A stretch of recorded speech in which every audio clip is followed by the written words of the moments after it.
like his, and he has to say. Ladies and gentlemen, please put your hands together for Tracey Curtis Taylor.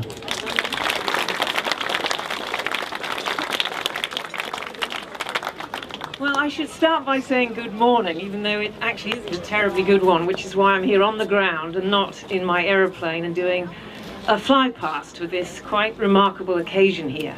I've never been to Herne Bay before this week. I came up on Tuesday just to have a look at the site, and I was going to operate from Maypole.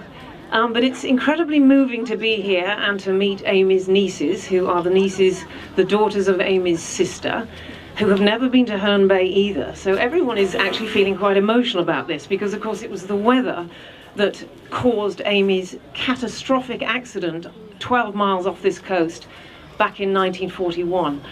So again, I can't pay a high enough tribute to Jane Preston. Jane contacted me after I came back from Africa on my solo flight from Cape Town back to England at the end of last year. And one of the first things I received was a long and compelling email from Jane Preston saying that she had read the book about Amy Johnson. Midge Gillies is actually here today signing copies of her book on Amy called Queen of the Skies.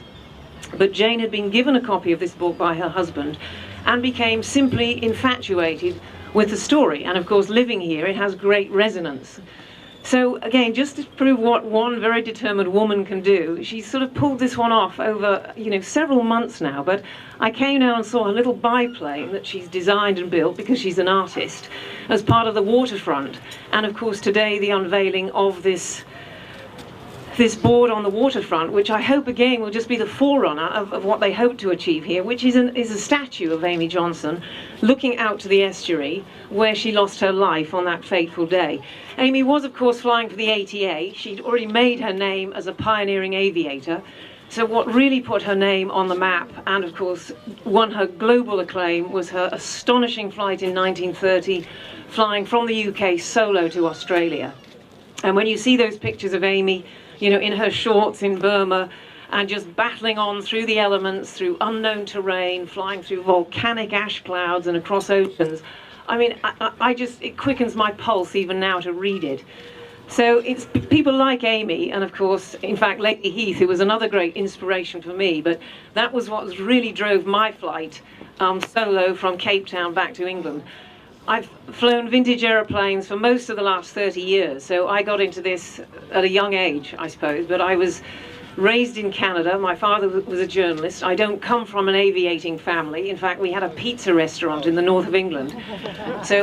But I had my first flying lesson at 16 in Canada, and then when I moved to New Zealand in the mid-1980s, I followed my twin sister out there, and that's when I started flying in earnest. But what really interested me was old aeroplanes, and I was lucky enough to fly those very early on, and then I didn't really want to fly anything else. So I've had 25 years of flying wooden fabric, open cockpit aeroplanes, and actually my flight, the one I've just done, was also the culmination of 25 years of flying and dreaming about doing these things. So I very, very much relate to Amy's story.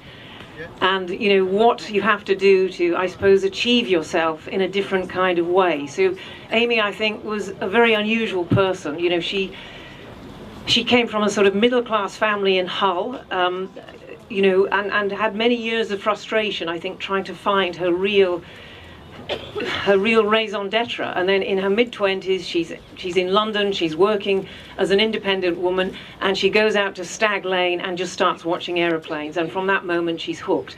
And that is actually the story of many of the early female aviators. They started flying and that was it. I mean, there was no physical impediment to them flying, but of course it was still very much a male-dominated world. And the story with all these early girls is that, they were battling the male establishment to try and achieve themselves and to work as commercial pilots. So in doing these flights, they were really trying to prove that women could get out there and do it perhaps better than the men. But it was the girls that captured the imagination of the world. And I think Amy was, for my money, I think, is probably the most outstanding, because she just went on. But of course, by her early 40s, she lost her life flying for her country with the ATA. So I think it's just tremendous that everybody's turned out today. I'm so sorry I'm not sort of flying overhead in my Boeing Stearman, the spirit of Artemis, but I'm going to come back. I just want you to know that. So when we finally get this statue of Amy on the waterfront, so there'll be a big fundraising effort over the next year or two, I'll be back with the aeroplane in better weather. So look, enjoy the rest of the day. Thank you very much, and I hope to see you again sometime. Ladies and gentlemen, big round of applause please for Tracey.